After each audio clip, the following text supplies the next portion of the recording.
Olá, meus irmãos, a graça e a paz do Senhor Jesus, sejam bem-vindos a mais uma live aí no nosso canal. Se você ainda não se inscreveu, se inscreva nele. Tem bastante conteúdo aí gratuito, vários vídeos com vários assuntos dentro da área da teologia, da área da filosofia, né? Cursos gratuitos aí também, porque uma sequência, devocionais, enfim. Tem muito material aí para você usufruir aí no nosso canal. Além de você se inscrever nele, peço para você ali acionar o sininho, né, para ficar atento às notificações e vai nos ajudar aí também, você divulgando o nosso canal, trazendo pessoas para se inscrever mais nele, ok? E eu também estamos aí para ajudar os irmãos aí também, oferecendo conteúdo aí teológico aí de qualidade para vocês. Hoje nós vamos iniciar um projeto do livro do teólogo Herman Bavinck, teólogo holandês, Filosofia da Revelação, onde nós vamos estar tratando os capítulos desse livro mensalmente. Hoje vai ser a nossa primeira live introdutória. Vamos estar abordando o capítulo 1. E para essa tarefa vai estar conosco o Gilberto, nosso irmão em Cristo, que já é conhecido aí no nosso canal, tá junto com a gente aí, apoiando o nosso trabalho, nós aí também junto com ele aí, para glorificar o nome do Senhor. E Gilberto, vou passar aí para você se apresentar novamente, aí nós já iniciamos aí a nossa live, o nosso assunto. Amém? A graça e a paz do Senhor, irmãos, né? O seu Gilberto, né? Estou lecionando aí com o Edu, né? Na disciplina de teologia filosófica, né? Mais primariamente e exatamente, né? A teologia filosófica do Hermann Durkheim, não é? Teologia filosófica, né? Neocalvinista. E nessa noite iremos aqui, né? Traçar, né? Alguns apontamentos vitais, né? Sem dúvida, né? E eu gosto muito de usar termos assim, digamos, mais enérgicos, né? Justamente para explicitar a importância do assunto, né? A nossa época é extremamente artificial, na verdade, veloz, fluida, né? Então nós ouvimos as pessoas, né? E muitas vezes alguns conceitos, né? E imediatamente os esvaziamos ou prestamos pouca atenção nisso, quando na realidade conceitos e qualificações são de extrema importância para você entender a mensagem e o sentido daquela mensagem que está sendo comunicada, né? Então, quando eu uso vital, eu quero dizer que realmente é um assunto que sobressai a teologia e os assuntos cotidianos, né? De nossa época, né? Extremamente aí politizada, né? Retoricamente suja, né? Onde as palavras não têm assim um valor existencial, né? Estavam conversando aqui com o Edu antes da live e realmente, né, nós vemos que o cristianismo tem uma dimensão, né, eminentemente existencial, né? Não é existencialista, né, como queria a filosofia sartreana, né? Mas existencial no sentido próprio do cristianismo, né, inclusive. Então, iremos aqui fazer o possível para clarificar, dentro do nosso tempo, qual era o background, qual era o objetivo tão importante, tão solene e necessário que o Bavinck desejou expor nessa obra aqui magnífica, né, e bastante singular no que tange à filosofia cristã reformada, né? Não só no seu tempo, mas principalmente no nosso tempo de hoje, né? Principalmente no tempo de hoje, né? Nós não entendemos mais aí a preeminência do sobrenaturalismo, né? Então seria Amém. praticamente as considerações, né? Ô Gilberto, tem como você ficar mais próximo da câmera? Tá embaçado o seu rosto. Melhorou?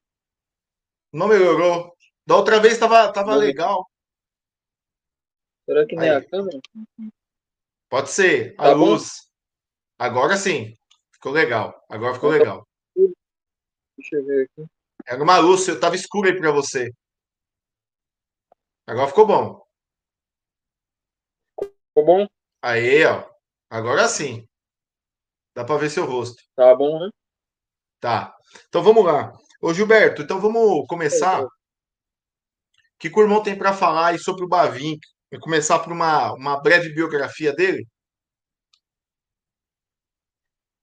Sim, sim, né? Vamos aqui tratar aqui, né, rapidamente, né, mas é bastante necessário. Eu acho, ô, Gilberto, sem cortar, Vamos eu acho que a internet sua que tá né? embaçando. É, mas pode continuar, mas dá para ouvir legal. Tá bom, qualquer coisa me interrompe aí no áudio, hein, que é Tá, importante pode ir o áudio, lá. né? Eu tô aqui, viu? Eu vou Vamos só. lá, né? Tá tranquilo, fica tranquilo. É o seguinte, né, irmãos? Aqui, como de costume, né, e não menos necessário, vamos expor aqui, né, no primeiro ponto, a rápida nota biográfica sobre a pessoa, né, do nosso é, é, assunto nessa noite. Qual seja o teólogo holandês calvinista, teólogo sistemático, né, Herman Bavinck. Ele nasce em novembro de 1854. Né? O nome do pai dele era o Ian Bavinck e a mãe era a Gesina Magdalena Bavinck. Seu pai era um pastor reformado, né? Ele foi criado no seio de uma família, né? Extremamente cristã, reformada, né? Aí no século XIX. E ele teve contato muito cedo, né? Com o que há de melhor, não só na teologia reformada, mas na educação de alto nível, né?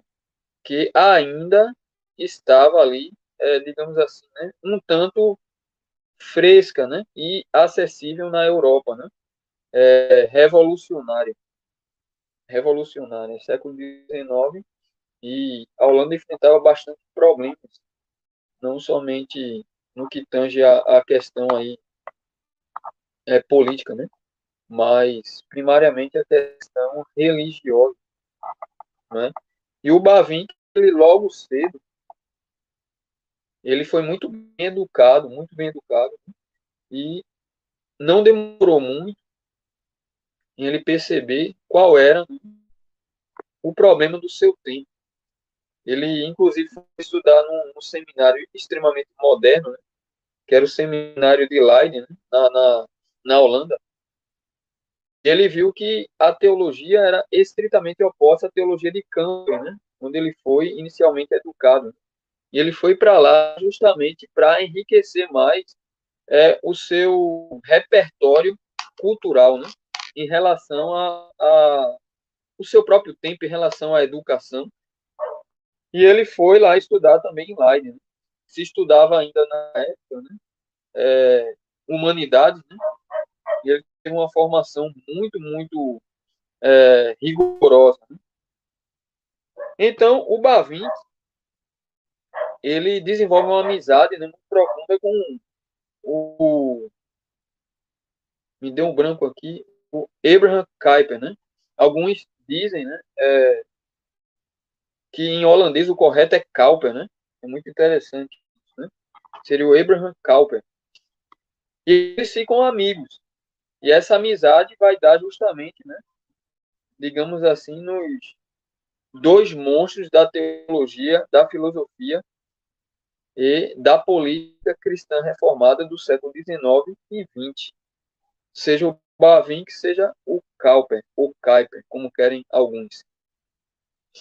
E aí o Bavinck também desenvolve uma amizade muito interessante com o outro conterrâneo dele chamado o Gerhardus Vos, porque é G, né? G em holandês ele tem um som de R, né? Pronuncia R.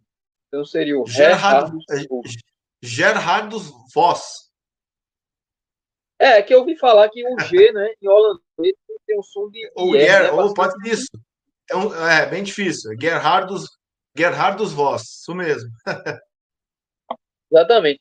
Então esse teólogo, ele abre ali a ponte, né, de intercâmbio entre a Holanda reformada e a América, né? Ou seja, os Estados Unidos, no caso, Estados Unidos da América, para que o Bavinck possa ir lá também, né? Inicialmente conhecer e posteriormente, já em 1908, trazer palestras, etc. E, inclusive, o Cowper também, né? Só sendo que o Kuyper, ele foi anterior ao Bavinck dos Estados Unidos, né? E essa obra, que vamos falar aqui do Bavinck, né? Ela contempla justamente essa primeira visita aí, né, do Bavinck na América, entendeu? Então, assim, é de extrema importância isso, né? Então, os dados biográficos seriam basicamente isso, né? Ele não tem, pelo menos aqui em português, né, biografias assim escritas, né? No português não temos nada, não é? E não é de se estranhar, porque toda a linha neocalvinista aqui no Brasil, nenhum desses autores, né, reformados, importantes, não temos sequer 10 obras sobre ele.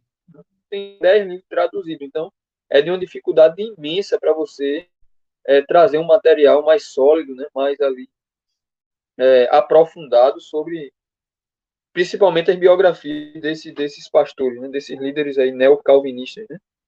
Então, o olhar biográfico, a nota biográfica, seria justamente bem rápido, apenas uma nota para vocês se inteirarem.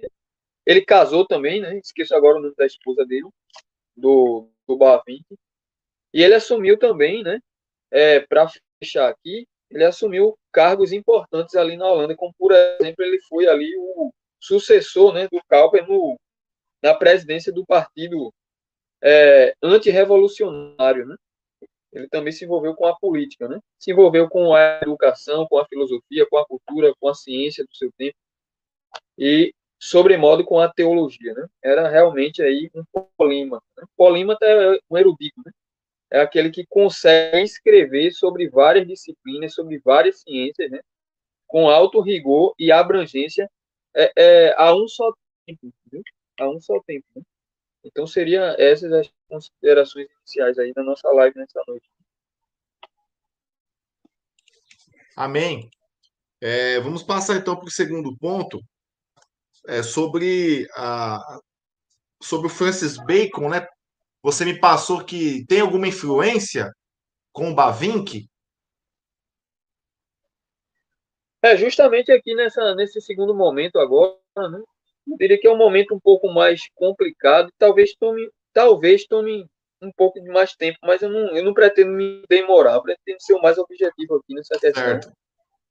desse background, né? Sim, Porque não dá para a gente abarcar tudo e também não tem como sintetizar sem perder, assim, boa parte da essência do que realmente representa a modernidade, né?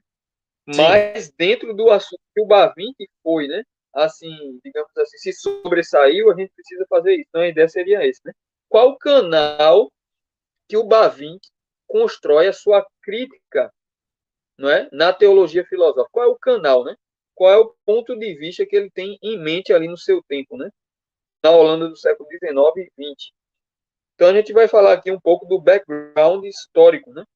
E aí eu gostaria de partir do Francis Bacon, né? Por dois motivos, né? Primeiro, um motivo filosófico, então epistemológico, e segundo, um motivo, então, religioso, usando o termo doiverdiano, né? Motivo básico religioso. Né? Então, falando aqui do Bacon rapidamente, né? Ele é considerado, como todos sabem, o pai da ciência, né? É o Sir Francis Bacon, né? Foi primeiro-ministro, se não me falha a memória, ali, né? Da coroa britânica, pai da ciência moderna, né? Filósofo, né? Alquimista, educador, reformador social, dentre outras áreas que ele atuou. Né? Era também um erudito, o Francis Bacon. Né? Ele nasce em 1561, né?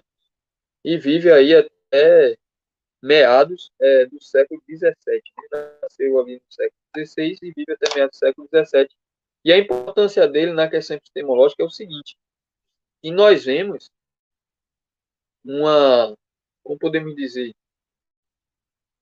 uma ideia assim totalmente deslocada do tempo e da história no que tange à continuidade dos debates epistemológicos, né? E a importância da epistemologia, ela não pode ser exagerada nem de longe, né? Sabemos, nós que estudamos a teologia reformada e a filosofia cristã reformada. Então, o Francis Bacon ele cunha a famosa frase, né? Conhecimento é poder, né? Então, o que isso implicava para a época dele, né? Os irmãos perdoem, eu estou um pouco resfriado, né? Tá um pouco difícil aqui. O dia foi um pouco corrido mesmo. Então, o conhecimento é poder. Conhecimento é poder significa, antes de tudo, uma visão já dentro de certos compromissos, não é? Epistêmicos, o que é óbvio, né? Mas esse compromisso epistêmico está dentro de qual programa, de qual cosmovisão? Seria a cosmovisão cristã? Porque eu esqueci de mencionar aqui, o Bacon, ele é um cristão, né? E dizem alguns, eu não confirmei isso com evidências suficientes, dizem que ele era um cristão calvinista. Mas o fato é o seguinte, ele poderia até ser, né? Mas não ser genuinamente falando, não ser no sentido literal, no sentido teológico mesmo do termo.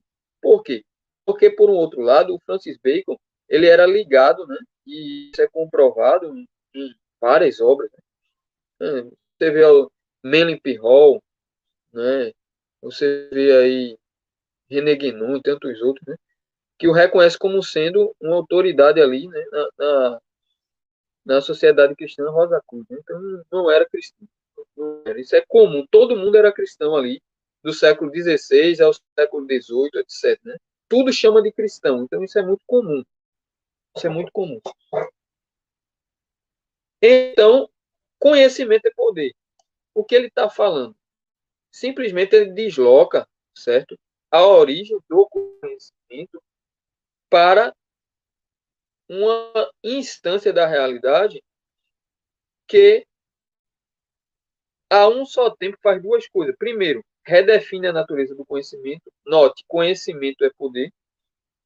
E segundo, a, digamos assim, né, praticiza, né, reduz esse conhecimento a um prévio programa de reforma científica e, pior ainda, né, de reforma da própria mente.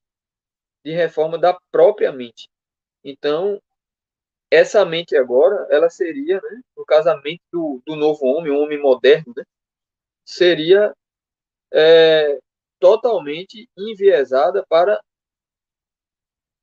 a emancipação do homo religioso. Né?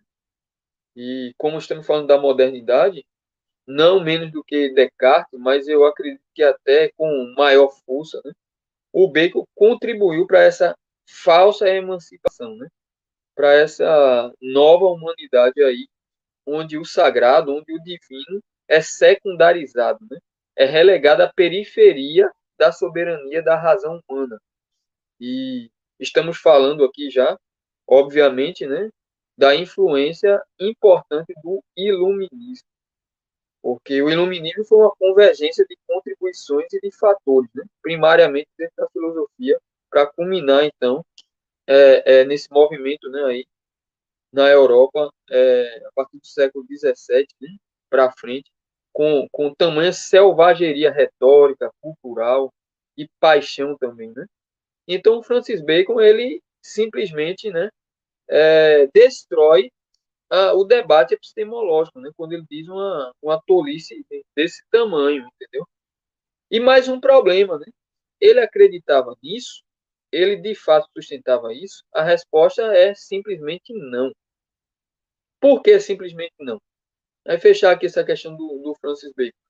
Porque ele, como um religioso, né, no sentido estrito do termo mesmo, ele não poderia ser um empirista nem um materialista, visto que a grande tradição, né, ou a questão da live anterior lá, né, a prisca teologia que era usada ainda, ela não é, certo, uma cosmovisão de forma alguma naturalista, mas é uma cosmovisão sobrenaturalista. Sobrenaturalista. Então, a época que nós vivemos hoje é sem dúvida alguma, uma espécie de eco sem norte, sem sentido e sem referência histórica, o que é muito pior, né? Vivemos uma época desligada, desconectada da história, devido a esse tipo, né, de império epistemológico já nos primórdios ali da modernidade, né? Nos primórdios da modernidade, né? Então, para fechar, o que eu queria dizer aqui é que realmente esse tipo de pensamento ele não veio apenas com o Francis Bacon, né? E não era apenas ele o único a sustentar essa ideia, né? Mas ele sustentou essa ideia de uma forma mais sofisticada, de uma forma acadêmica, influente, não só politicamente, mas culturalmente, porque ele pertencia a uma certa fraternidade de pensadores, por exemplo, Robert Flood também, não é? Que tinham aí, certo?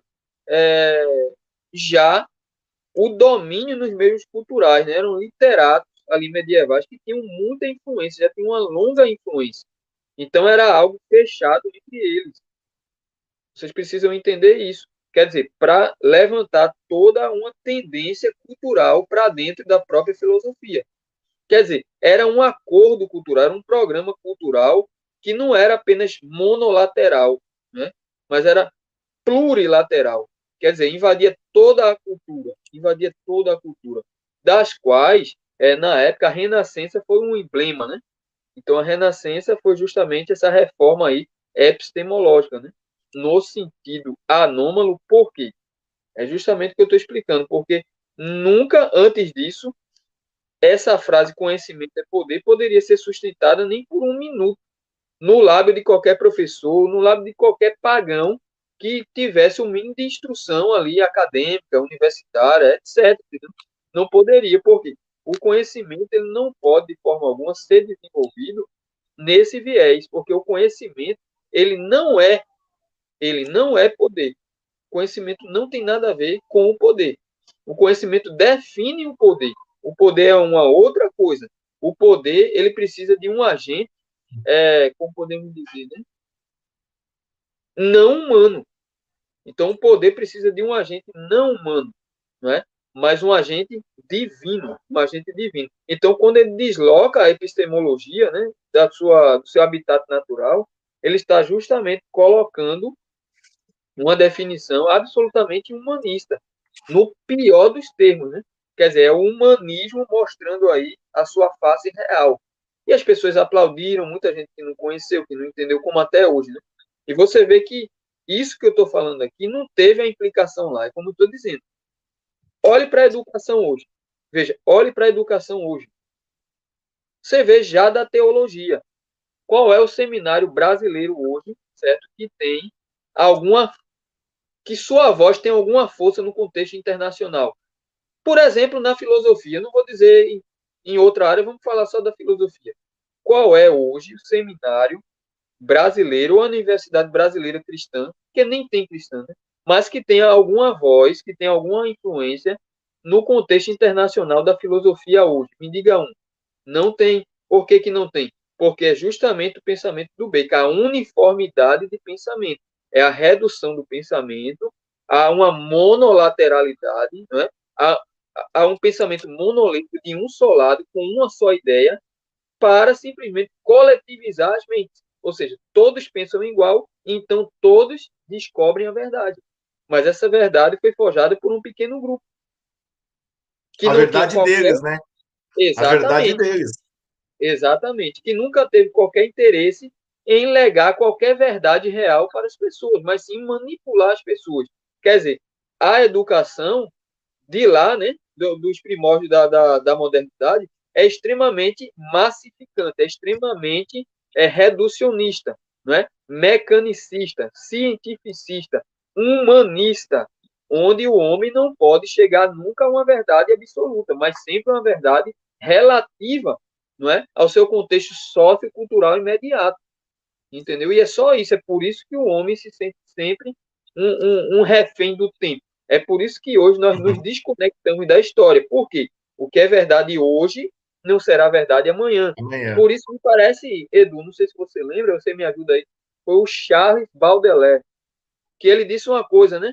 Ele disse que tudo se desmancha no ar, né? Uma frase bem conhecida, né? Hum. Fala que não existe mais fixidez nas coisas, né? Tudo se desmancha no ar. Ele disse algo parecido, não sei se você já leu essa frase, é uma frase bem famosa, né?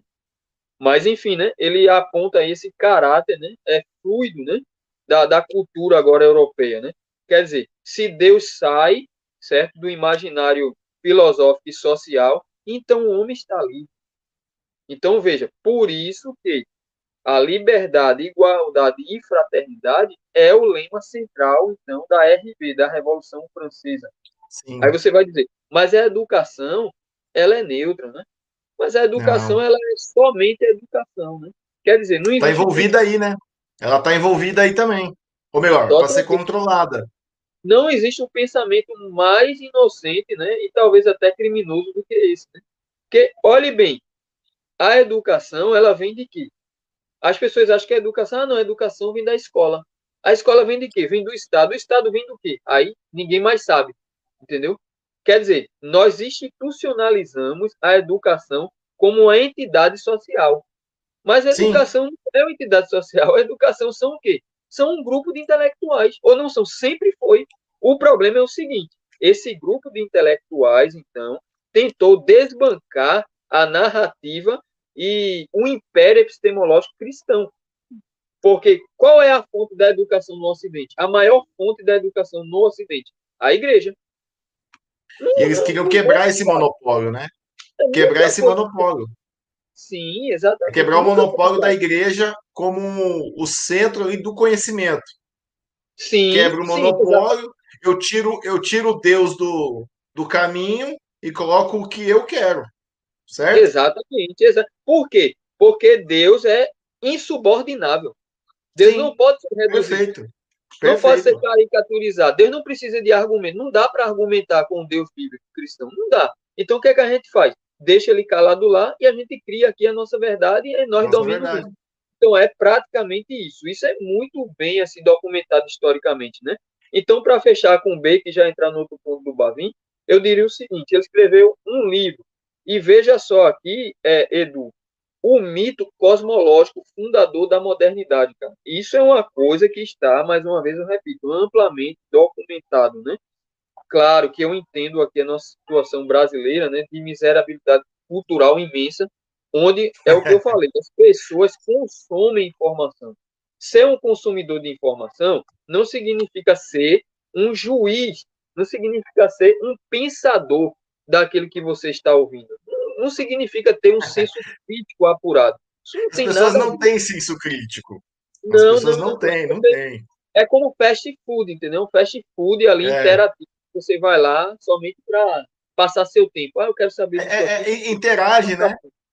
Você É, vê exato. muito interessante que você está falando a questão do conhecimento é poder. A gente duas coisas que eu quero falar. Você vê muitas pessoas citando essa frase sem saber o contexto. Tipo, é uma frase como você falou assim, joga no ar assim. Ah, conhecimento é poder.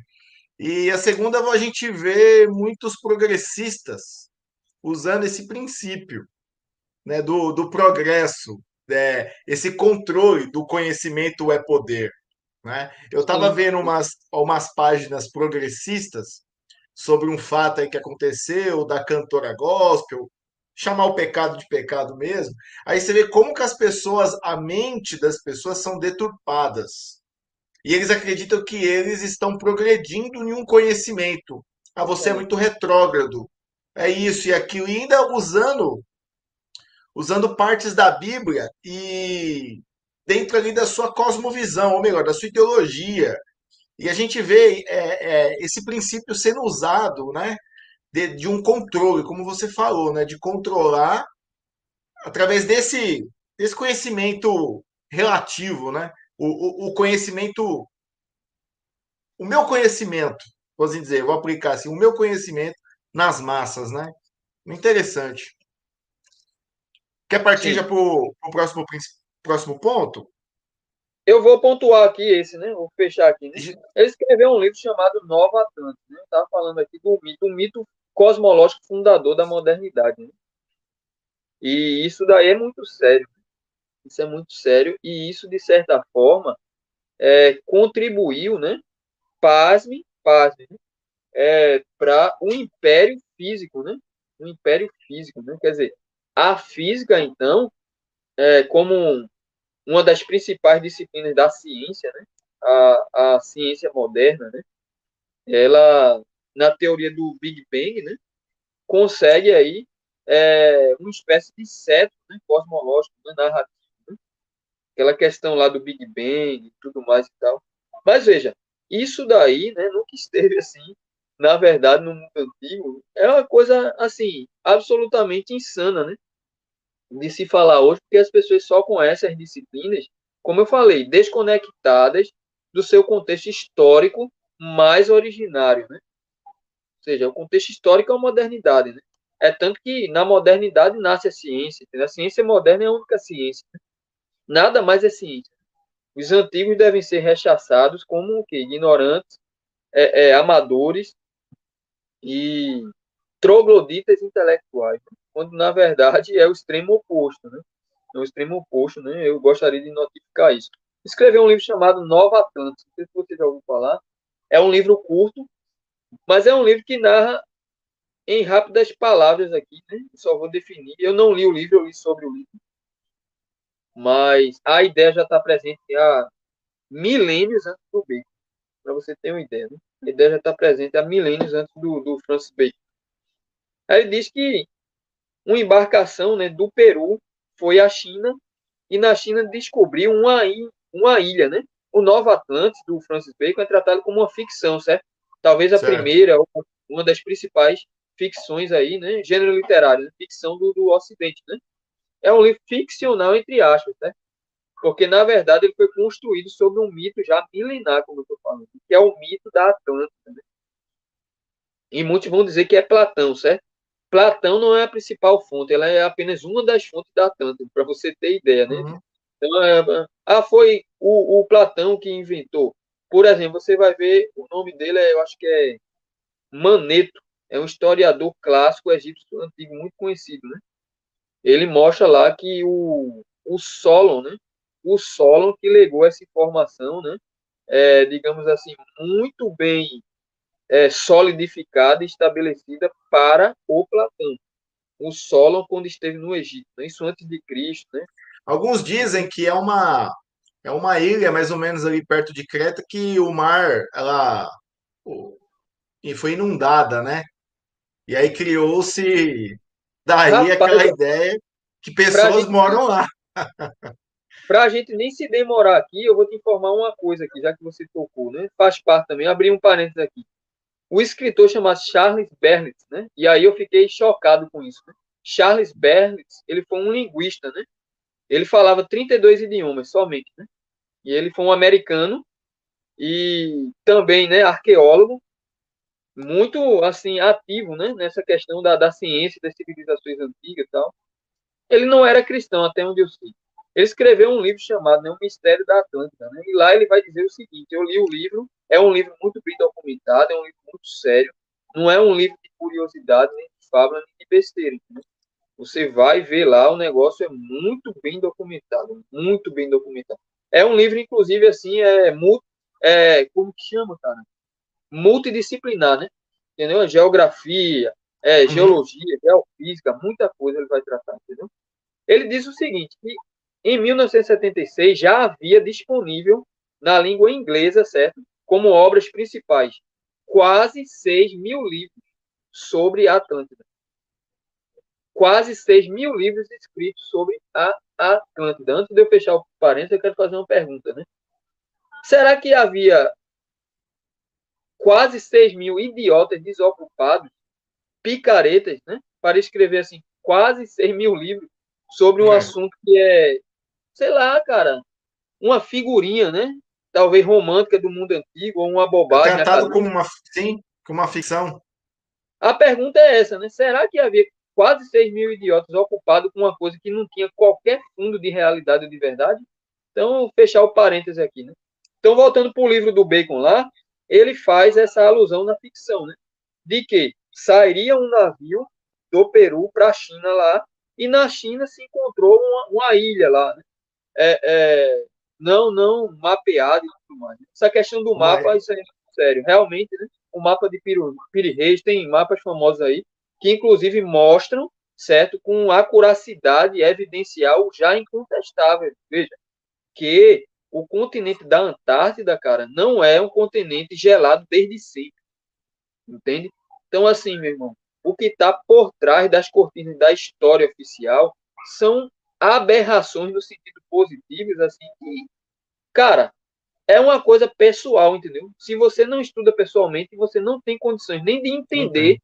nem de levar a sério, entendeu? Estou falando Certo. da maneira mais Muita, correta, é o que você entendeu? falou, que muitas pessoas, eu acho importante a busca, a leitura, a pesquisa, porque tem muitas pessoas que levam isso como piada, né? Para aquilo que a gente está falando aqui, está fazendo um pano de fundo de tudo isso aí para chegar no próximo ponto. Pode seguir? Pode. Então, exatamente. Aí, esse livro apontava lá nessa ilha que nessa ilha já tinha, por exemplo, transgênicos, por exemplo, alguns aparelhos que possibilitavam, né, os homens voarem, né, e várias Sim, outras coisas no contexto tecnológico que só veio existir do século XIX para cá, entendeu? Então, Francis entendi. Bacon adiantou várias coisas, entendeu? Várias coisas que eram, assim, no mínimo, impossíveis na mente moderna. Porque a mente moderna faz o quê? Com o Bacon, né? Veja só. Ele está fundando uma nova epistemologia. Me acompanhe como o raciocínio é tão simples. Se ele funda uma nova epistemologia, e essa nova epistemologia ela é aceita acriticamente ou criticamente, mas ela é aceita, ela é utilizada, significa dizer aí que você tem uma nova realidade, no mínimo. Você concorda comigo ou não? Você Sim, tem uma nova realidade, no uma mínimo. nova Isso realidade. é a modernidade. Isso é a modernidade. Entendeu? É uma nova realidade. Mas qual é o caráter dessa realidade? É uma realidade eminentemente irreligiosa, certo? Desde uma filosofia social, mas não literalmente. Quer dizer, não é uma visão de mundo, entendeu? Ateísta em qualquer dos tipos. Inclusive, eu estou falando aqui porque o Bavinck também coloca essa crítica, né, lá, né? Que a modernidade é sempre vista como o quê? Como a ascensão do ateísmo, né? Como a ascensão da descrença, da dessacralização. E, ô, Calma, Gilberto, não é bem assim, não é bem assim. e a Pode gente falar aí. vê hoje, o que você falou, uma nova realidade, né? Se ele cria uma nova epistemologia, uma nova realidade. Hoje, já na pós-modernidade, nós já vemos uma outra epistemologia sendo criada, que é a negação da realidade.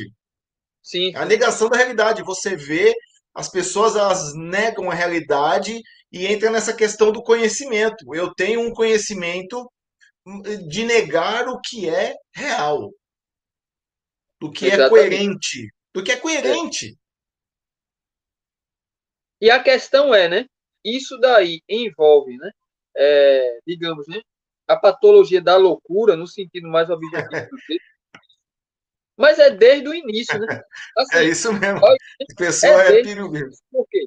Porque conhecimento não é brincadeira. O conhecimento foi dado por Deus para que o homem o adorasse, não para que o homem ou construísse, ou criasse, ou manipulasse, ou modificasse, não é? Cria-se um novo Deus, né? Cria-se um Deus. Automaticamente, cara. Não tem como escapar dessa consequência. Então, foi isso que a Nova Atlantis legou, né? Esse livro dele. De que havia lá, certo? Nessa suposta ficção, uma humanidade, em outros termos, certo? Totalmente superior à humanidade conhecida. E que o Francis Bacon seria o embaixador supremo dessa nova humanidade através da tese dele. E isso daí foi a modernidade, cara. Quer dizer, pessoas extremamente capazes intelectualmente. Né? Não estamos falando, mais uma vez, do pessoal da USP do Brasil. Não estamos falando desses grupos sociais que tem no Brasil. E isso, esse intelectualismo, essas pessoas dotadas, vai influenciar a teologia e a Exatamente, filosofia. sem dúvida. Por quê? Porque se ele derruba um império epistemológico, certo? Automaticamente toda a construção do conhecimento em todas as ciências existentes vai ser invalidada, ou pelo menos suprimida. E então uma nova realidade vai ser erigida. Isso é automático, entendeu? Mas poucas Verdade. pessoas É perceberam isso. lógico isso, né? Aí, aí é onde vem a crítica bavinquiana, certo? A noção da ideia de revelação, né? Que será o próximo ponto que a gente vai passar aqui. Então, o Que é a background filosofia que é seria a esse, filosofia da revelação. que é a filosofia da revelação. E o mais interessante, quando eu falo a filosofia da revelação, eu não estou falando assim no sentido comum, acadêmico ou pagão do termo, né? Então, só para destacar aqui, estou falando de filosofia, você vai pensar Platão, Aristóteles, Hum. Descartes, Kant. Não tem nada a ver com isso, entendeu? Então, pode perguntar aí mais alguma coisa, eu vou só tomar Não, uma água. pode passar para a explanação já a resposta do Bavinck a essa modernidade, essa filosofia moderna, esse novo sistema epistemológico. A ideia de uma filosofia da revelação. Então, essa obra aqui, ela foi escrita num contexto de extrema confusão cultural, filosófica e, sobretudo, religiosa. Né? A igreja estava enfrentando, né, a, as garras afiadas e os dentes selvagens, né, totalmente profanos da modernidade.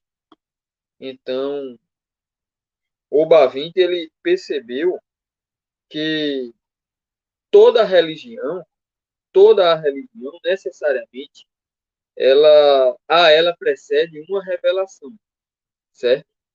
E não existe, e aqui é justamente o triunfo, né, da visão cristã ou da posição cristã epistemológica reformada, é o seguinte: não existe epistemologia, não existe revelação, perdoe-me, sem conhecimento.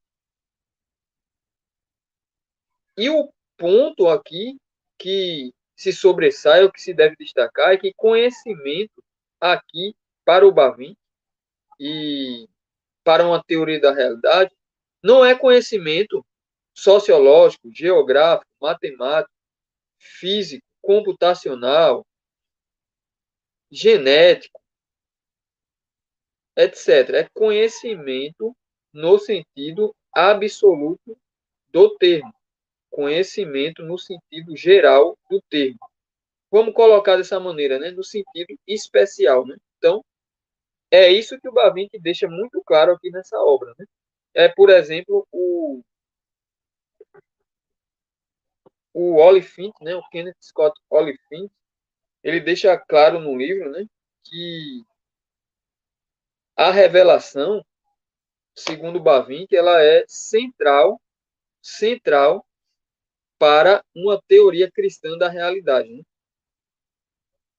Então, veja aqui que a implicação imediata é o seguinte, né?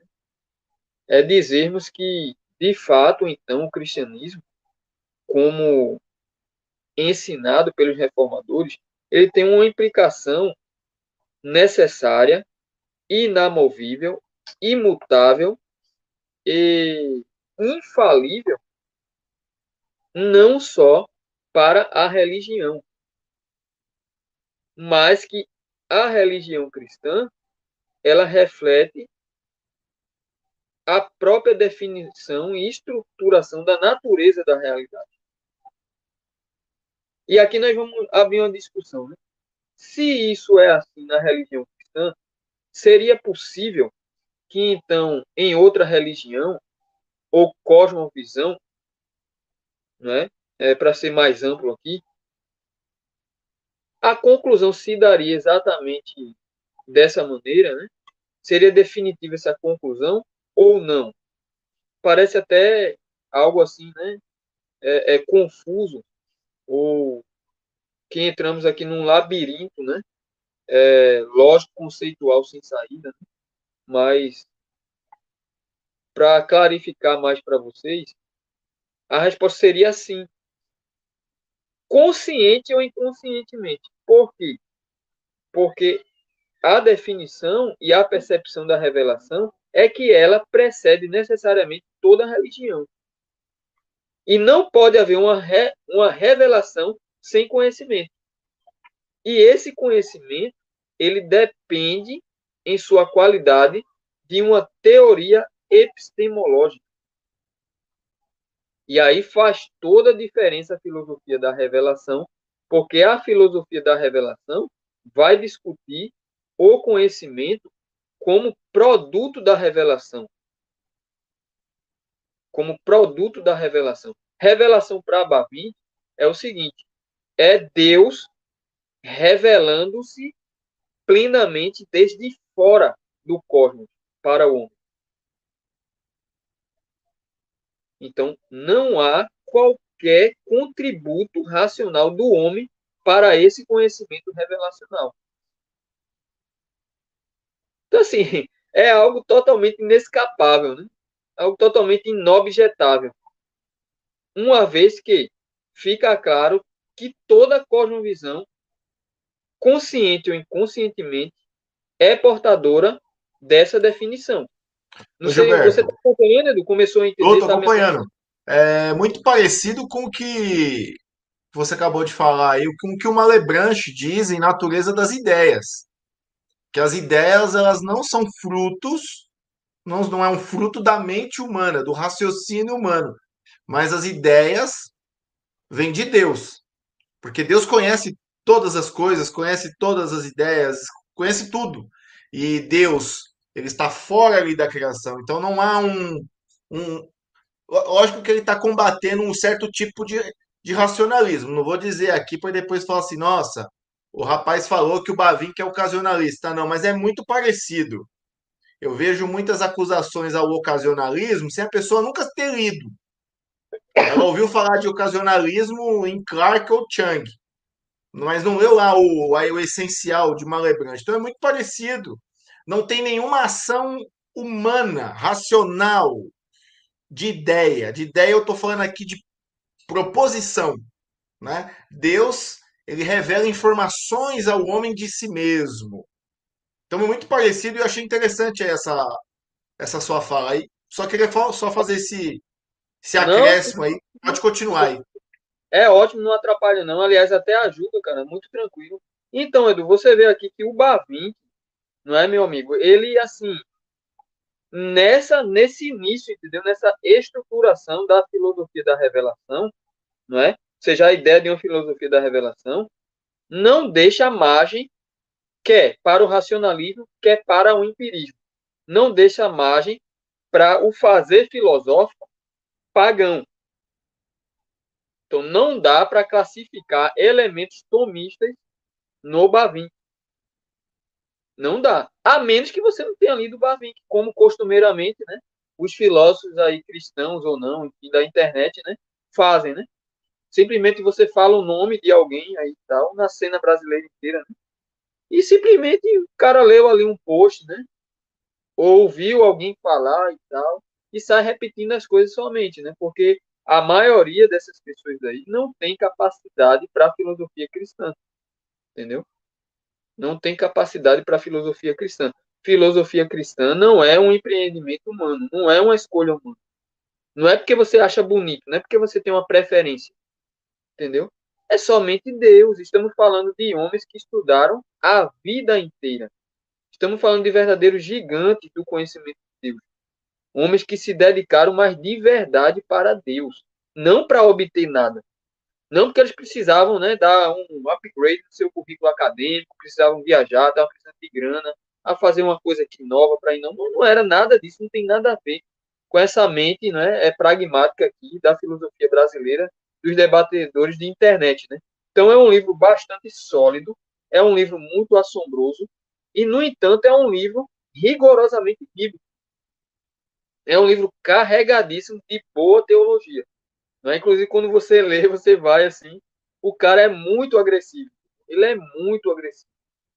Ele não dá, entendeu? Assim, força de reação para o contra-argumento da cosmovisão que ele está ali, entendeu? Combatendo. Ele não dá tempo para os caras se safarem. Não dá tempo para os caras se defenderem. Entende? Os argumentos são fatalmente fulminantes, eu diria. E é um livro dele, né? Queria ainda destacar o seguinte: esse segundo livro aqui, esse livro, aliás, do Bavinck, a Filosofia da Revelação, ele é, em ordem de importância, a segunda obra mais importante do Herman Bavinck, que ele produziu, certo? E foram nas Stone Lectures de 1908, que ele foi lá, né, na América, como eu já expliquei, só estou retomando aqui, palestrar, né? E o Vos, ele ajudou a traduzir ali para a língua inglesa, né? Nessa obra do Bavinck lá, né? Nos Estados Unidos. Então, a ideia de uma filosofia da revelação, ela está, sobretudo, presente na Bíblia, mas presente já na história da filosofia. Por isso você vê a insistência em separar a filosofia da religião. Por quê? Porque se você faz isso, você está o quê? Você está ganhando, você está comprando território de autonomia epistemológica para o filósofo, para o fazer filosófico. Entende? Quer dizer, é teologia natural, cara. Teologia natural não é cristã. Teologia natural não é cristã. Então, assim, veja o que ele fala aqui sobre essa questão, né? Uma citação dele. Eu estou com um livro aqui, tá, pessoal? Então, estou dando uma consultada aqui em algumas coisas, né? É um livro muito denso, realmente. Qual é a Não é um capa livro dele? fácil. A capa é diferente? É que é Ah, capa tá. dura, tem a versão capa dura, né, cara? Ah, Para tem um que durar. a capa é branquinha. É O capa que eu tenho, a comum. capa é branquinha. Muito bom. Essa Pode continuar aí. do bom, né? Esse é top. A página 12. Vejam, irmão, página 12, né? Que é aqui no prefácio ainda, tá? Ó, tá escrito assim, abre aspas, a humanidade, não menos do que antes, continua a pensar e seguir um modelo supranaturalista, fecha aspas. O Bavinck simplesmente chega lá, os caras lá se considerando, né, os materialistazões, né, os ateusões, os donos, né, da matéria e tal, né, os devotos do niilismo e do atomismo, né, ilimitado, né, do progressismo utópico e tudo mais. O Bavinck simplesmente chega lá e diz, ó, vocês são supranaturalistas do início ao fim. Claro que os caras não entenderam o Bavinck, né? É óbvio que não entenderam o Bavinck. E eu penso, né, ao ler esse livro, que o Bavinck ele estava justamente trazendo as implicações necessárias do texto de Paulo, né? Eu só vou ver aqui, Edu, e você lê para me ajudar, cara, por gentileza. 2 Coríntios, capítulo 2, versículo de número... Aliás, 1 Coríntios, né? 1 Coríntios, capítulo 1, versículo de número 21. Se você puder ler aqui para endossar, né? Eu tenho Primeiro, certeza de que a linha investigativa do Bavinck é a primeiro implicação Coríntios, do texto do Paulo. 1 Coríntios, capítulo 1, versículo 21. Deixa eu só comprovar aqui se é o versículo 21, né? Estou dando uma olhada nesse também. Só para não faltar aqui o fôlego, né? A voz aqui. É Coríntios 1 e... Deixa eu ver aqui, né? É 1 e 21. É, 1 e 21. Pode ler, é 1 amém. e 21. Diz assim: visto como na sabedoria de Deus, o mundo não o conheceu por sua própria sabedoria. Aprove a Deus salvar os que creem pela loucura da pregação. Você vê aqui a justificativa, né, epistemológica inicial e final, né? Quer dizer, do próprio Deus para o homem. Aqui é Deus dizendo isso. Então, obviamente, né, o Bavinck entendeu isso e, cara, eis aí a filosofia cristã calvinista, né? Entendeu? Então, o ponto seria exatamente esse, né? Aqui sobre a ideia, né? A ideia de uma filosofia, a ideia de uma filosofia da revelação, ou seja, é que ela permanece circunscrita à própria revelação textual nos documentos bíblicos e que na história você vai trazer ali alguns elementos em outras cosmovisões, né? Por conta da questão de que a revelação ela é a base para a religião. E essa revelação, ela precisa, ela carece de um conteúdo proposicional, ou seja, de uma teoria do conhecimento. Então seria isso. Aí você pode comentar aí, Edu, alguma pergunta, alguma coisa, né? E aí vamos chegar ali depois no último ponto, né? Não pode continuar. Deixa eu Ele só beber tratando, água. ele tratando aí, então, da dando uma resposta para essa modernidade, né? Essa filosofia da revelação. Ou seja, que tudo parte de uma revelação direta de Deus, que não tenha a mente humana ali como um intermediário. E aí ele forma que isso seria então uma revelação de uma nova filosofia? Exatamente. Mas não Perfeito. necessariamente de uma nova filosofia no sentido estrito. Veja, note, porque a filosofia, a física, a matemática, né, a química, são ciências no interior da criação, certo? Mas uma nova filosofia no sentido redimido, não é? Porque as duas ideias centrais da teologia e da filosofia do Bavinck que é o seguinte, né? É o trinitarianismo, a cosmovisão trinitária orgânica e a ideia de que a graça, ela redime a natureza, entendeu? São dois pressupostos mais caros aí, né? Dos mais caros para a teologia e para a filosofia bavinquiana, né? Então seria exatamente isso, né? A proposta aí do Bavinck. Mas veja, ele entendeu que o grande problema da modernidade, não é, seria justamente isso, uma filosofia totalmente antropoteísta, né? Quer dizer, o homem ele é a origem, o definidor e o próprio senhor do conhecimento, sendo então por implicação o novo senhor ou Deus da realidade. Aí Bavinck percebeu, ele se antecipou aí, né? Obviamente estudando bastante a esses pressupostos, dizendo isso, né? Abre aspas, mais uma vez, para vocês fixarem bem isso. Né? Notem, a humanidade, não menos do que antes, continua a pensar e seguir um modelo supranaturalista. Fecha aspas. Ou seja, Bavinck defende a revelação ou a filosofia da revelação como contra-argumento ao pretenso, ao artificial, ao inédito naturalismo.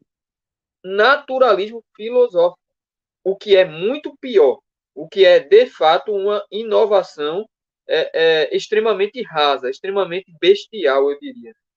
Entendeu? Então, assim, a coisa é muito séria. Quer dizer, ele com isso coloca a filosofia moderna debaixo do senhorio de Cristo.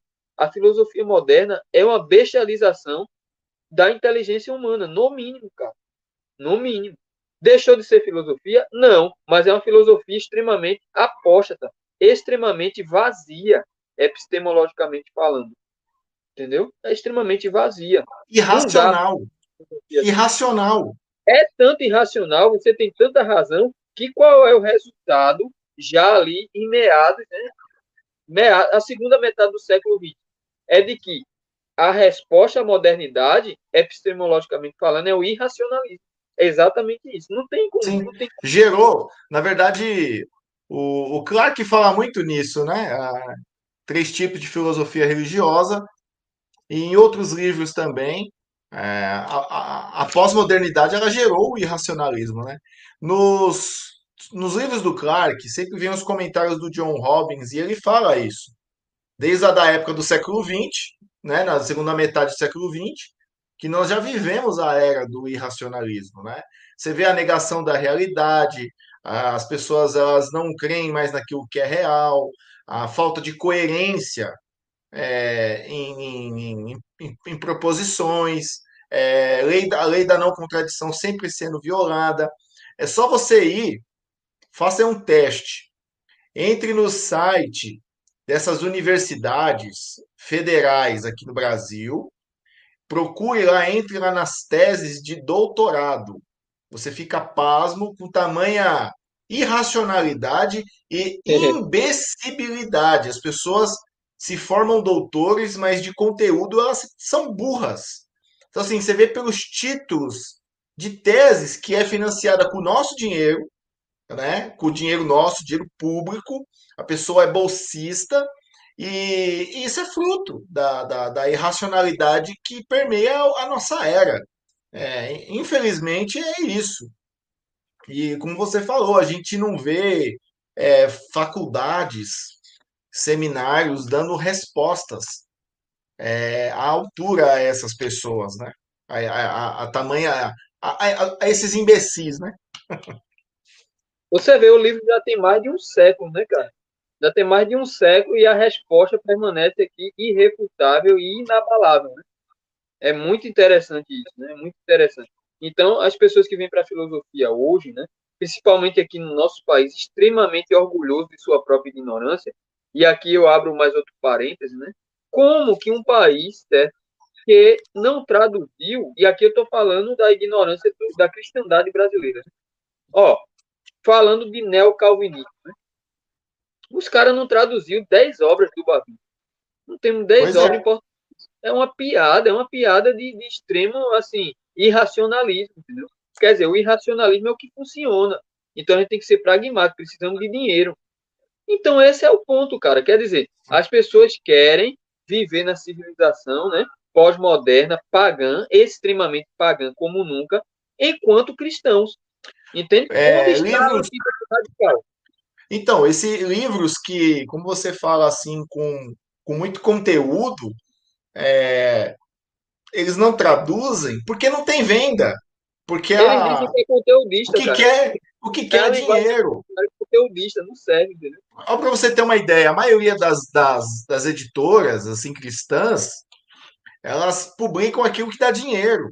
Eu estava conversando com um ministro do Evangelho, ele dizia o seguinte para mim. Ele foi para mim, Eduardo, entre aí num site da cristãos reformados aí, procura livros sobre diaconia, sobre presbiterato, aconselhamento cristão, você vai ver um pouquinho mais. Você não vê livros assim, porque não tem muita saída. Então, livros, as pessoas querem trabalhar dentro do mesmo assunto, né? Que já até cansa, não é, né, Gilberto? Você vai ver, não tem saída. Então, assim, você vai traduzir um livro com conteúdo aí, não interessa muito para algumas editoras, né? Ó, note que isso que você está falando cabe do fato de que a modernidade, como pretendendo, né, uma certa dessacralização e uma irreligiosidade é extremamente religiosa. Por quê? Porque ela não admite qualquer tipo de natureza epistemológica, certo? De uma outra vertente religiosa. Pois Por quê? é. Porque ela defende a sua vertente religiosa de forma passional, de forma sentimental, de forma psicológica. E ergue um império retórico contra qualquer voz dissonante, cara. A tolerância é a maior mentira do século. Não Sim. existe tolerância. É a maior O, bobagem, é coisa de adolescente universitário brasileiro. sim. A geração mais intolerante que nós vivemos é essa pós-moderna, que não admite o senhorio epistemológico da palavra de Deus. Eles sabem que a palavra de Deus pode fazer, certo? Num ringue epistemológico com qualquer um dos proponentes da sua própria cosmovisão. Então eles fazem o quê? Não debatem. O Simplesmente debate ou descartam. ataca. Não, Sai descartando, é é como faz grito. aqui, cara. Isso. E você vê aí hoje o que está acontecendo aí, esse assunto polêmico dessa cantora aí, com esses Sim, eu fiquei progressistas. sabendo. Eu Não fiquei tem sabendo. argumento. É só, seu preconceituoso, que não sei o quê. É só grito, grito, grito, grito. Mas no campo das ideias, não vai.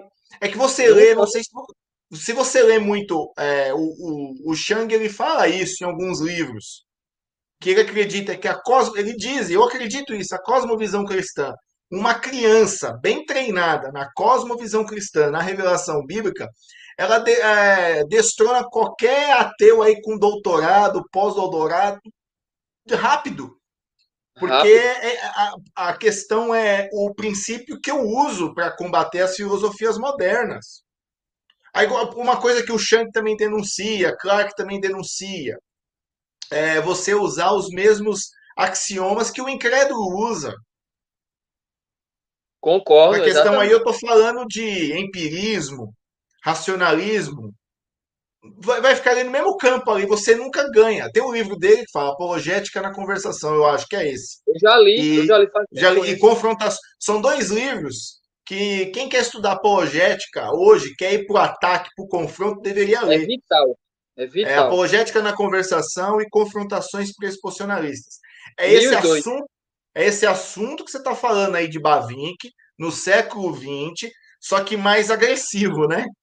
O Chega ele é mais Sim, muito agressivo, ele agressivo. vai para cima. E o que a gente vê hoje é que, assim, se você partir com uma certa agressividade na apologética, aí os que dizem ser tolerantes com a intolerância, você é sem amor, e não segue, você não vive o que prega. É aquela mesma conversinha, né?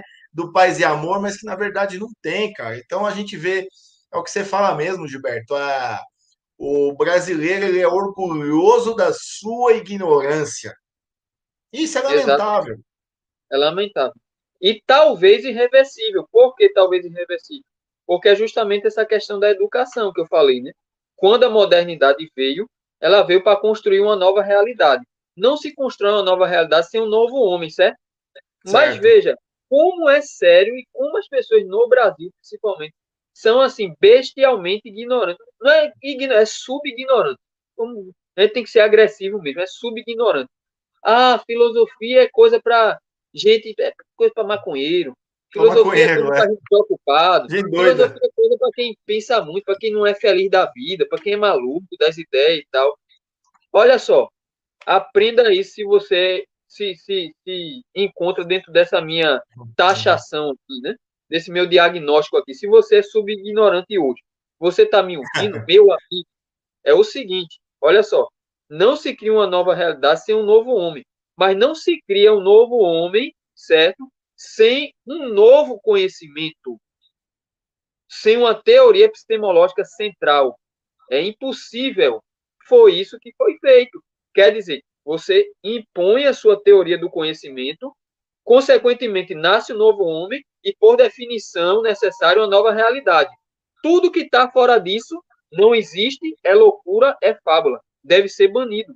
É ostensivo, é ofensivo. Isso, É isso. Esse é o isso ponto. que você fala tem muito a ver com o novo nascimento espiritual, né? Ter a mente de Eu Cristo. falei, a modernidade é religiosa. A É, modernidade ela é é, religiosa. ela é. Ela não quer nascer de novo. Exatamente. O ter a mente de Cristo é isso. Amém, verdade. Exatamente. Gilberto, qual que são as suas conclusões finais aí para a gente passar, ver se alguém tem pergunta? Então, minha conclusão final é o último ponto, na verdade, né, cara? Faltou um Eu ponto pensei aqui. que já, eu pensei que É, a gente já estava não, no último ponto. Pode ir, manda bala aí. não. E assim, a questão, o quarto ponto aqui, que é a primeira parte, né? Assim, é a primeira parte do quarto ponto, na verdade. Revelação e filosofia, né? Porque ele coloca a revelação antes e depois, em seguida, a filosofia. Porque a filosofia é consequência da revelação. Olha a diferença. Então, vamos aqui tecer alguns comentários. Se de fato a filosofia é consequência da revelação, se segue que a filosofia ela é cativa ou ela é produto da religião. Acertei? E se a filosofia é produto da religião, logo a filosofia não pode de forma alguma ser superior ou estar livre da religião. Então, a religião para Bavinck, ela tem seu lugar central na realidade e nas ciências, assim como para o Doiver, né? Que hoje nós vemos como fruto da modernidade ainda, né? A pós-modernidade, isso melhora bastante, né? Essas minas aí analíticas, né? Elas começam a perder os seus explosivos, né?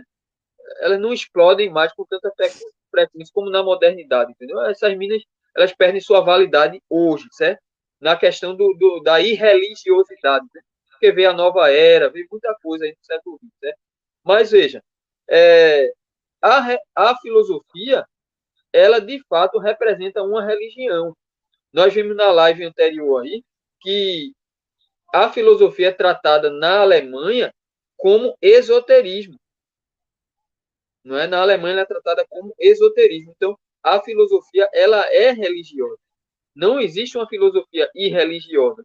Por isso que a modernidade impôs uma filosofia irreligiosa, uma filosofia não religiosa para enganar todas as pessoas e para que a filosofia não tenha mais a sua, digamos assim, né, preponderância conceitual e racional. Você veja, a filosofia lá na modernidade, aos poucos, sorrateiramente, digamos assim, né? Atrás dos palcos da modernidade. Ela foi se desvinculando. Ou não? Você vê que a ciência se emancipa da filosofia, não é isso? A educação se emancipa da filosofia. A história se emancipa da filosofia. E aí vai, cara. E a filosofia tende a ser praticamente E, uma e também tem a espectadora questão da que, modernidade. você falando isso aí, quando a gente está num debate,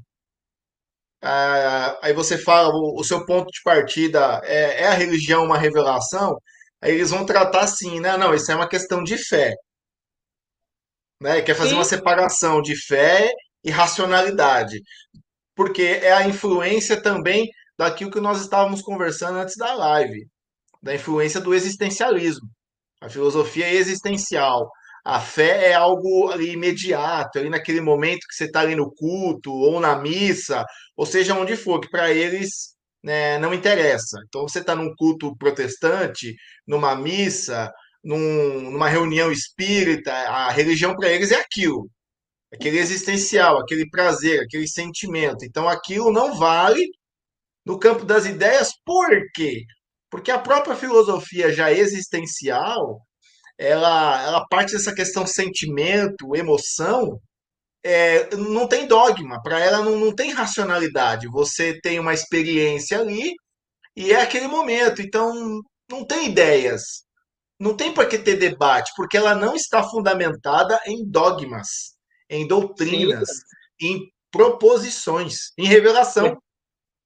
dá vontade de rir mesmo, né? Porque o que você tá falando aí, cara, é muito bom sempre fazer live com você, que você é um pastor que estuda filosofia, né?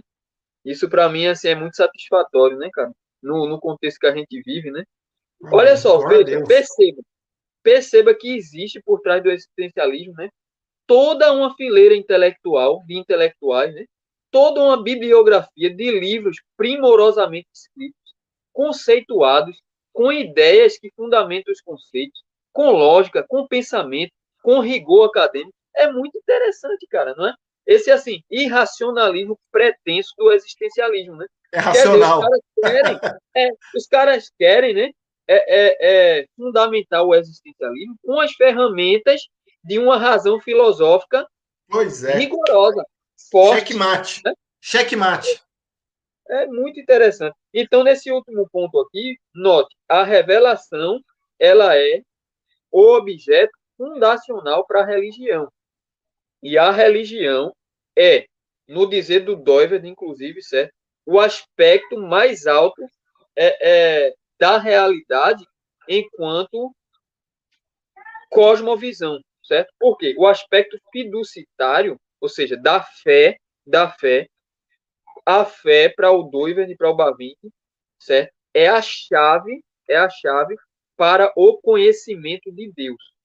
E aí nós vamos destacar aqui dois aspectos da revelação fundamental, sine qua non, né? Ou seja, se você retira um dos aspectos, não é mais revelação. Primeiro aspecto da revelação, conhecimento de Deus. Vamos explicar isso aqui, claro. Como assim conhecimento de Deus? Conhecimento de Deus em relação ao homem? Não, conhecimento de Deus em relação a Deus, né? Quer dizer, o conhecimento supramundo, transmundo de Deus, né? Que Deus define de si próprio, o conhecimento de Deus para nós. Aí veja, o segundo aspecto é que esse conhecimento de Deus é para nós. Então note, quer dizer, cara, se isso não é verdade, se isso não é epistemicamente defensável, o irracionalismo é a realidade mais genial e mais absoluta de todas. Porque Bavinck define que a revelação ela é o conhecimento de Deus endereçado ao homem, quer dizer, é um conhecimento de Deus para o homem. Deus preparou esse conhecimento proposicional para revelar-se para o homem. Veja o amor paternal de Deus. Veja o cuidado de Deus. Veja que maravilha. Quer dizer, Deus mesmo assegurou seu próprio conhecimento frontalmente, invasivamente, imperiosamente para o homem. Para o homem filosofar, para o homem fazer ciência, para o homem admirar a arte, para o homem produzir educação, para o homem produzir política, para o homem produzir, certo? Todas as O instâncias principal, e para da o homem realidade. cultuar Deus. Tudo isso redunda num culto para a glória de Um Deus, culto. exatamente. Liturgia, né, cara? Exatamente. Quer dizer, é E uma o maravilha. culto, o culto não é. As pessoas acreditam que culto é só estar na igreja. Exatamente. Aí esse aspecto da filosofia da revelação do Bavinck. Porque qual é a implicação disso? A implicação para o Bavinck é o seguinte, é que o desenvolvimento da filosofia da revelação é nada menos do que a definição e a redenção de toda a realidade. O cristão não está à margem da realidade, não está à margem de qualquer realidade, mas o cristão ele é um propagador, um difusor da Da realidade, realidade. da única realidade divina, seja nas Perfeito. artes, seja na política, seja onde for. Então não é que a arte é ruim, né? Como muita gente pensa, não é que a música brasileira é ruim. O problema não é a música nem a arte, né? O problema é um motivo proposicional, Perfeito. revelacional, oculto, embutido por trás da música brasileira atual, por trás da arte brasileira atual, por exemplo. Então veja que essa ideia de que o cristianismo ele é ascético, ele é fugaz, ele é irrelevante, ele é um elemento desestabilizador e dissidente de um certo progresso ou paz humana, é absolutamente falso. Não tem nada a ver com o cristianismo. Nunca teve nada a ver com o cristianismo. Note, senhores, que eu estou falando de um homem, certo?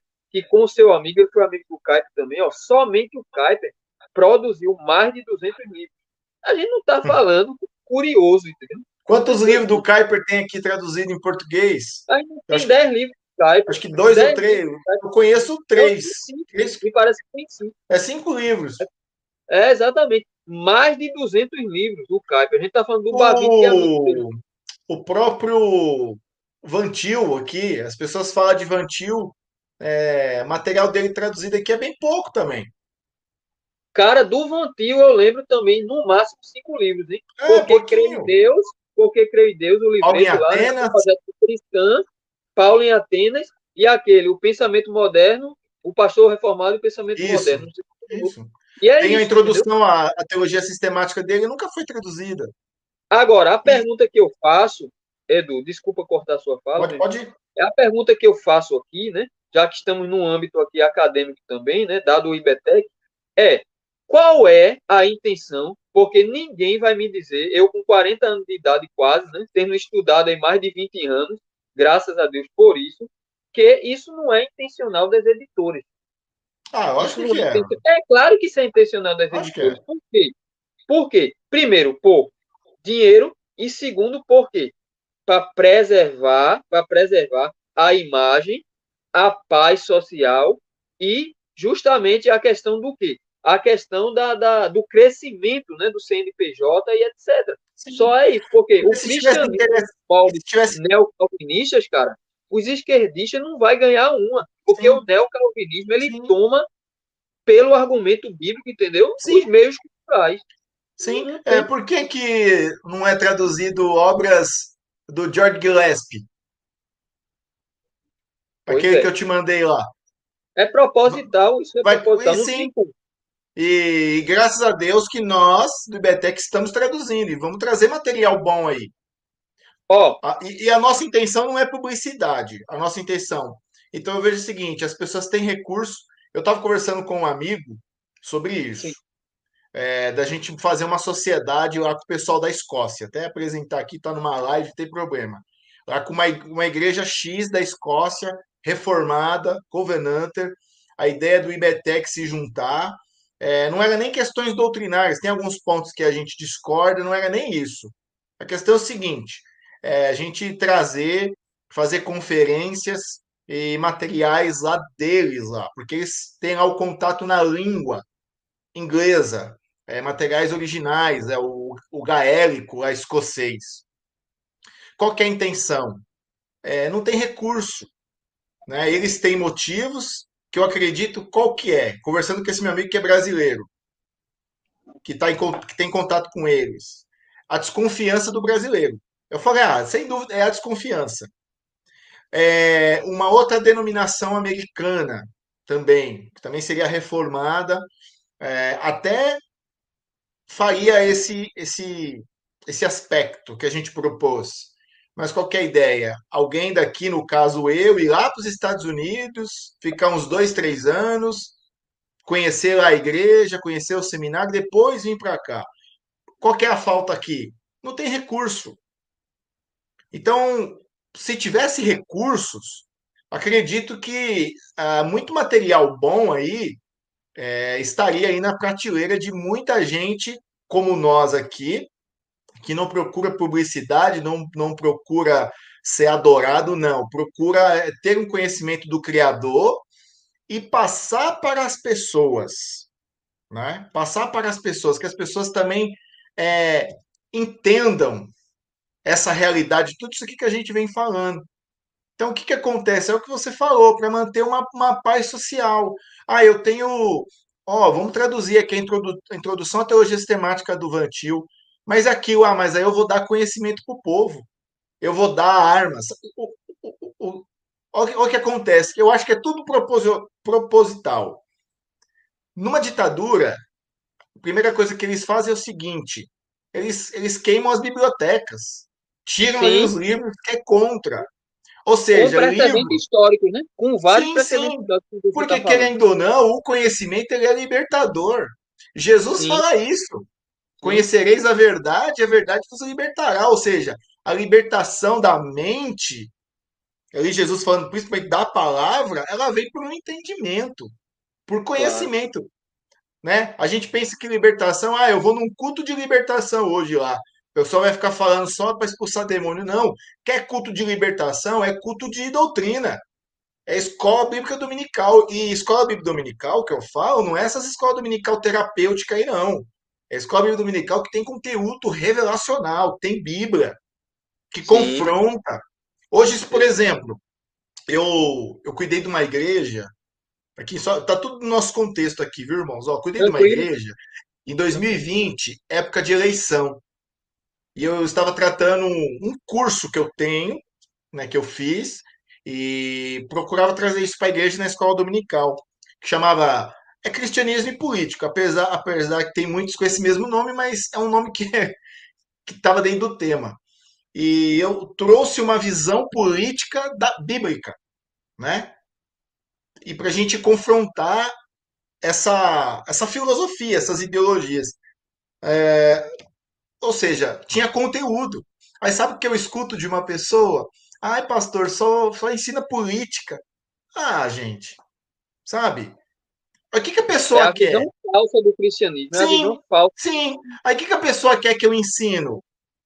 Se cigarro é pecado, se fazer, se pôr piercing, sabe? É bem infantil. Abobrinhas, né?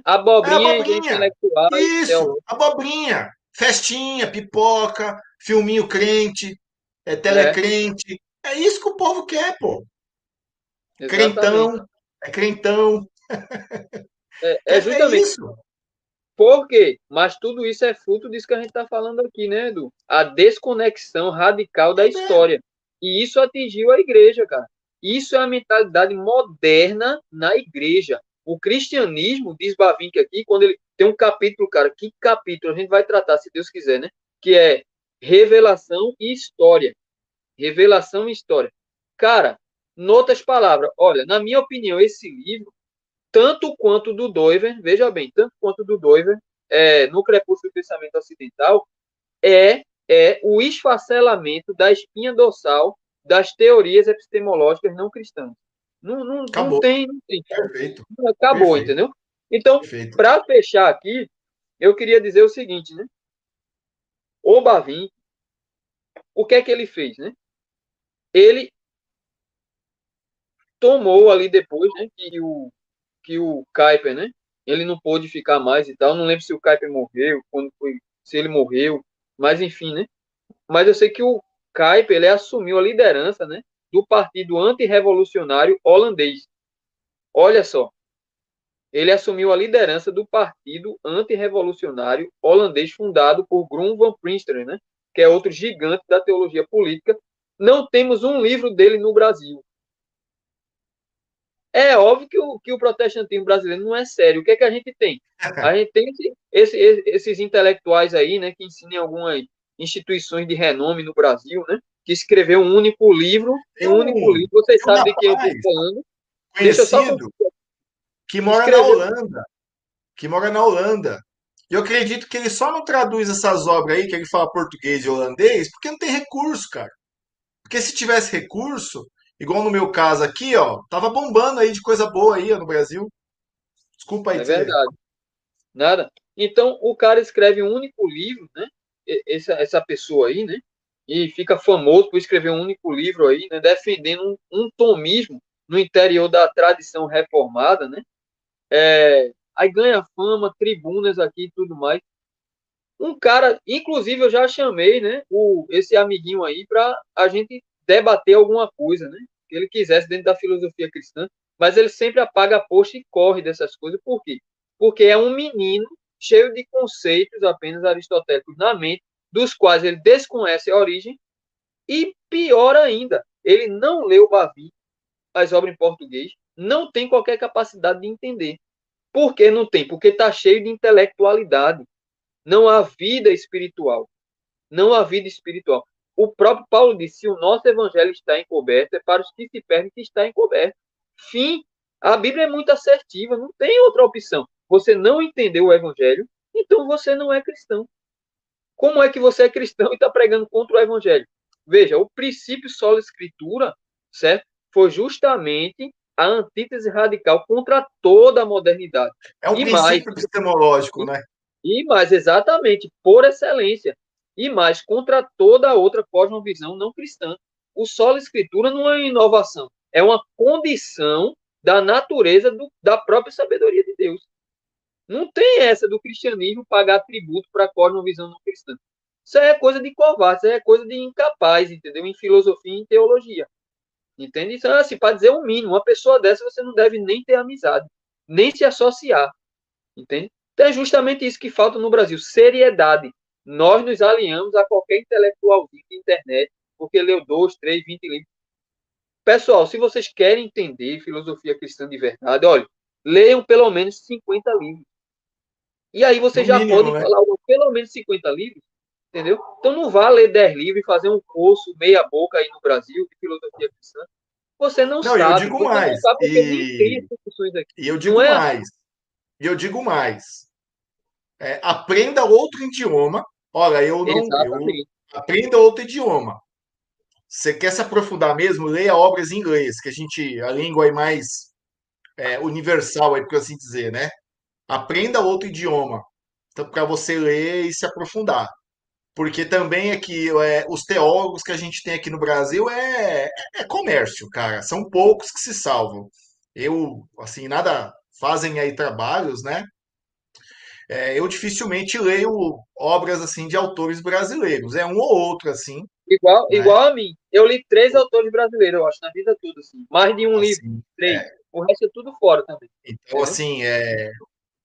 Entendeu? assim, é bom, eu falo para os alunos, meus alunos, aprenda outro idioma, principalmente o inglês, para você ler e entender obras em inglês também, para enriquecer o seu conhecimento, pra você não ficar só preso porque fulano falou, porque fulano que é famoso falou, ó, ele é diretor de tal seminário, ele falou é assim, então é complicado. Assim, não vou citar nomes, né? A gente não aqui não quer denegrir Verdade. ninguém. A gente quer aqui levar conhecimento para as pessoas. Deixa eu passar aqui, Gilberto. Você concluiu? Concluiu? Só ver se tem alguma pergunta para a gente encerrar. Deixa só concluir um ponto, pode ser? É um ponto, eu não vou nem comentar, só vou ler. Ó, Pode. aqui a prova do Bavinck, né? De sua varredura, certo? Dá para comprovar a proposição de que a modernidade ela é extremamente religiosa, né? Ela é religiosa. Não tanto quanto a pós-modernidade, mas ela é religiosa em sua natureza. Veja que coisa interessantíssima, né? Por assim dizer, e me diga se os senhores já leram algum livro, certo, de filosofia cristã que coloquem essas correntes aqui, né, à luz do escrutínio bíblico, né, à luz da crítica bíblica, né? Olha aqui, página 82, né? 82. Tô conseguindo, cara, ultimamente ler de longe, né? Eu acho que eu tenho que usar O óculos. óculos. Igual eu aqui. Cadê da Ó, luz aqui? diz assim, né? Página 82. Veja que coisa. O budismo, o islamismo e a religião de Vodun. Aí, abre aspas, né? A religião de Vodun ele explica, né? É, abre parênteses, aliás, né? A, o paganismo nórdico. Fecha parênteses. Nos são recomendados ainda a teosofia, o ocultismo, a magia e a astrologia, demonismo e o culto de Satanás. Não, e o culto a Satanás. Aí diz: o culto à raça, ao herói, à cultura, ética e a busca para ideias, né? Tá ruim, hein? E o culto do humanismo, né? Então Hum. eu vou, ó, o culto de humanismo.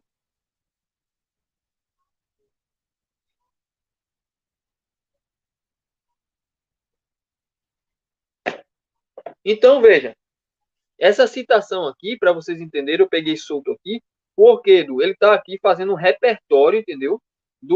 Digamos assim, do caldeirão, né? Vamos usar essa palavra, de diversidade religiosa, ainda ali no calor da modernidade, entende? Então, cara,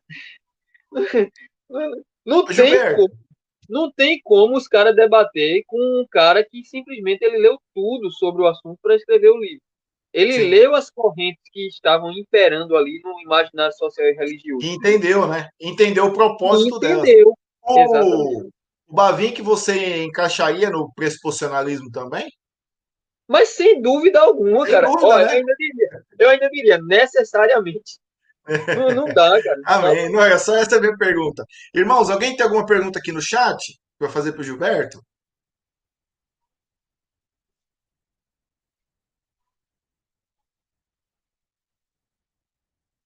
Acho que ninguém. Nós chegamos aqui a até 8 pessoas ao vivo aqui. É, hoje Então, foi mais irmãos, agressivo, né? foi, Foi foi. mais Então agressivo. eu quero deixar aqui para quem está acompanhando, todo mês nós vamos estar tratando aí esse livro do Bavinck, trazendo algumas ideias, né? Algumas resenhas. É só o começo, né, pessoal? É É só o bem. começo. Isso mesmo faz parte. A gente está tentando estimular aí os irmãos a conseguir alunos também para o nosso curso de teologia filosófica. A gente já começou com Cosmovisão, depois vai estudar o Doivert, que é o Gilberto que vai dar aula, sobre o Bavinck também, ele vai dar aula nesse livro aí também, vai ser mais profundo no curso, tá? Aqui, mas aí todo mês aqui, mês que vem, em julho, a gente vai tratar, esse foi o capítulo 1, vamos tratar o capítulo 2 é, sobre o livro Filosofia da Revelação, tá bom? O Anderson perguntou, o Bavinck influenciou o Hermann Doivert? Olha só, eles foram contemporâneos, né? Então, essa Contemporâneo. pergunta. Quando perguntamos assim, vamos ver aqui, né? Localizar a pergunta, né? A implicação da pergunta. O Bavinck, né? Influenciou o Hermann Doiver? Sim, certo? Mas, assim, qual a natureza e a medida dessa influência? Aí é uma outra história, entende? Ó, o Grum van Prinsterer influenciou o Hermann Doiver também, né? E o Kuyper, né? Necessariamente. O Kuyper influenciou todos, né? Ele era Ok. realmente ali Eu uma acho que bomba, tem né? muito. Eu acho que Teológica. podemos dizer assim, igual no livro do David Nalgo, quem dá o pontapé inicial nessa visão de cosmovisão é, pressuposicionalista é o James Orr, não tem outro. É ele Eu que. acredito que sim. Eu acho que ele ali, por ser ali o início, né? Ele dá o pontapé inicial ali, depois vem Kuyper, Doiver, Bavinck, Schaeffer, aí vai indo, né? Van Til, Clark, Sim, Carrel, e sim. aí. É de propósito, Edu, que não temos nada do James O ainda Não hoje no tem, Brasil. Será, não cara? tem, Será não que é de tem. propósito? Eu Eu acho acho que que de não. não tem, não Não, não tem. fariam isso. Fariam, mas não fariam. Esse livro do o James Orr influenciou tanto o Clark que ele tem um livro com o Sim, nome, sim. Verdade, uma visão verdade. Eu cristã do mundo. O Clark o mesmo fala nome. que a influência desse livro aqui, muito bom também de Cosmovisão, Exato, eu li. é, É um livro muito bom esse livro aí. é o, Muito. o James Orr. Não tem, é o Gilberto. Eu vou tentar Ó, encontrar em PDF esse livro aí. deixa eu só mostrar um negócio aqui. E aí a gente encerra, né, cara? Deixa eu só mostrar aqui, é rapidão. É muito Vai bom. lá. Mais alguma pergunta, irmãos? Pode ir. comentar aqui.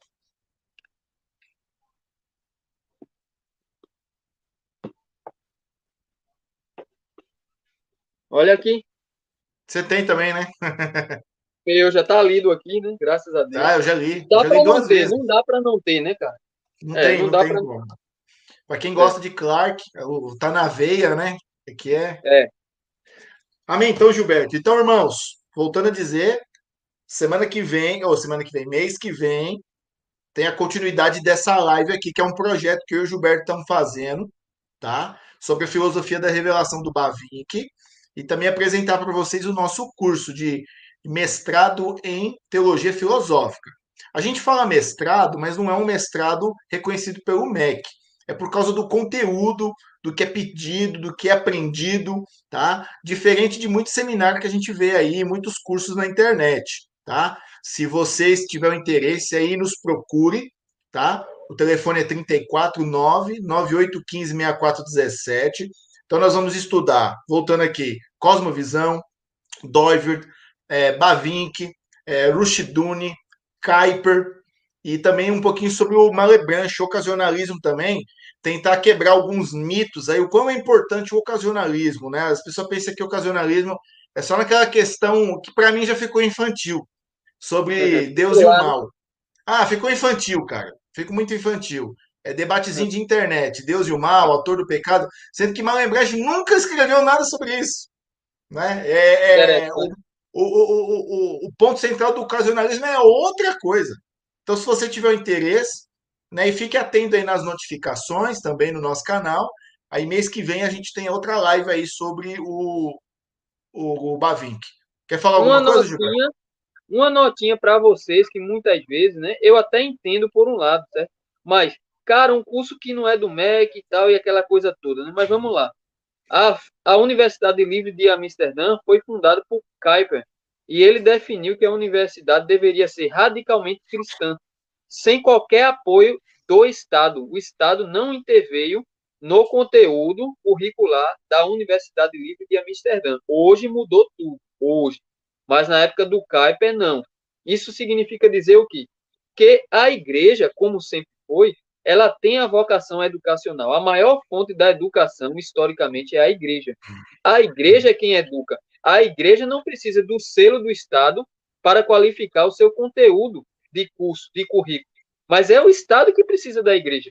Então, assim, inverteu a coisa, percebe, Edu? Percebe? E Sim, tudo é uma questão política e econômica só. sim, Mas a sim. qualidade do ensino da igreja é infinitamente superior à qualidade do ensino do Estado. Porque parte da Bíblia, né? Porque parte da Bíblia. Infalibilidade. Sim, É a infalibilidade a Bíblia, né? Não estamos sim. falando de coisas do mundo. Amém. Então, Gilberto, quero agradecer mais uma vez, meu irmão, sua participação. Deus abençoe sua vida ricamente e toda a família. Um bom descanso. E também quero me despedir aqui dos irmãos aí que participaram, o Anderson, o Victor e outros aí que participaram aí conosco. Não é? Tá Deus tranquilo. abençoe todos vocês. Então, fique atento aí, nos ajude aí, se inscreva no nosso canal aí até nós chegarmos aí a 1.000 inscritos.